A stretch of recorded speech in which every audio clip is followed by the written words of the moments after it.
As ações, elas garantem um futuro de qualquer um, de todos aqueles que estiverem dispostos a seguir a mesma trajetória. Por exemplo, eu tenho um elenco de mais ou menos 12 ações que eu não vendo, não dou, não troco, não faço nada, eu fico com elas. Então, a minha trajetória, qualquer um pode fazer a minha trajetória, você, qualquer um, basta seguir os preceitos que eu segui. Eu, sincero e honestamente, eu costumo afirmar uma coisa que, na minha modesta opinião, é mais importante. Se você se conscientizar que você não deve gastar mais do que você ganha, você está financeiramente educado. Agora, o que acontece? O cidadão brasileiro ele precisa ter cultura de investimento. Cultura de investimento é saber na mão de quem você coloca o seu dinheiro. Se você coloca o dinheiro na poupança, você está colocando o dinheiro na mão de quem? De quem nunca vai querer que você ganhe, que é o banqueiro. E, em última análise, na mão do governo, está entendendo? O governo não tem bons administradores, o governo é um péssimo administrador. E eu só cresci porque eu nunca acreditei no governo, em nenhum governo. A verdade é essa. Isso é uma coisa que eu exorcizei desde o instante em que eu percebi que o nosso sistema previdenciário ele nunca teria condições de nos proporcionar uma provedoria competente, né? Eu, então, decidi pesquisar profundamente as alternativas que nós teríamos de procurar a geração de uma renda mensal que pudesse nos proporcionar o quê? Uma vida digna, não é isso?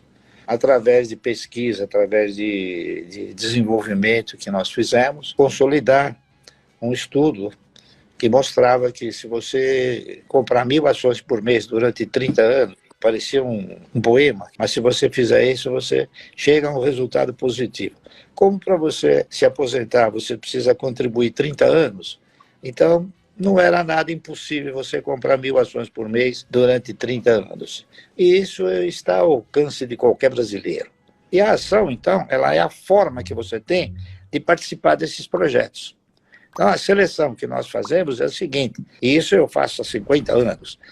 Quais são as empresas que proporcionam a perspectiva de um resultado melhor? É a mesma coisa que você pegar um valor que você vai aplicar na renda fixa e ver quem é que te paga juros, né?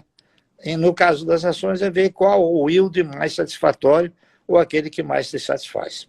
O que é perenidade? Perenidade são empresas que operam num setor de atividade sem o qual um país não vive.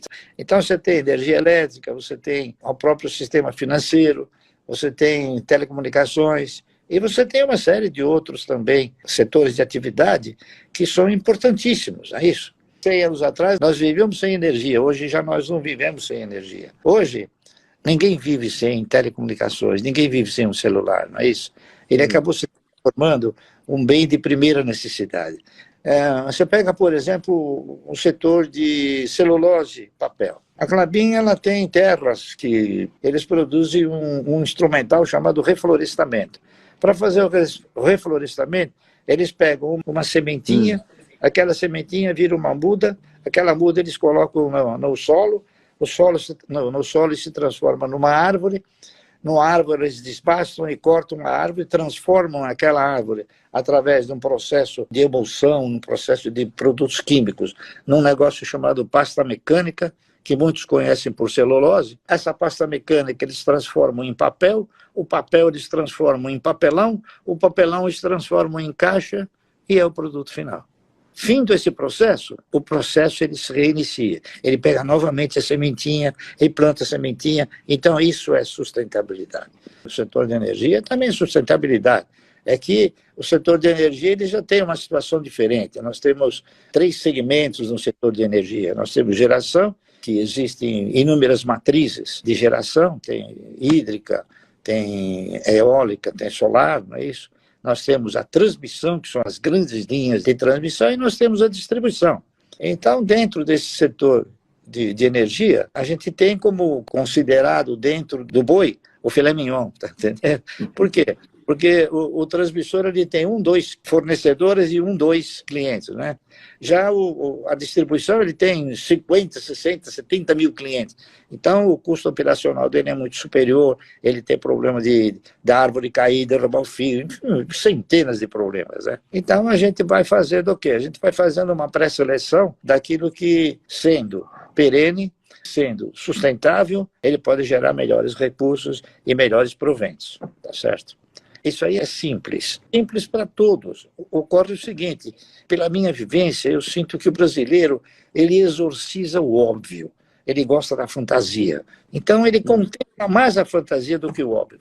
Se ele exercitar simplesmente o óbvio, ele chega sempre numa posição positiva e vencedora. Então, a minha trajetória, qualquer um pode fazer a minha trajetória, você, qualquer um. Basta seguir os preceitos que eu segui. Não é nada impossível para ninguém. E, consequentemente, você vai avaliando, você vai computando na sua mente de você ser um empresário. Eu, por exemplo, eu não me considero um acionista minoritário, como muitos se consideram. Eu me considero um pequeno dono, porque a postura é diferente. O acionista minoritário um dia vende as suas ações. O pequeno dono nunca vende a sua participação, desde que a empresa tenha todas essas características. Então, ao invés de eu ter perda fixa, eu tenho ações.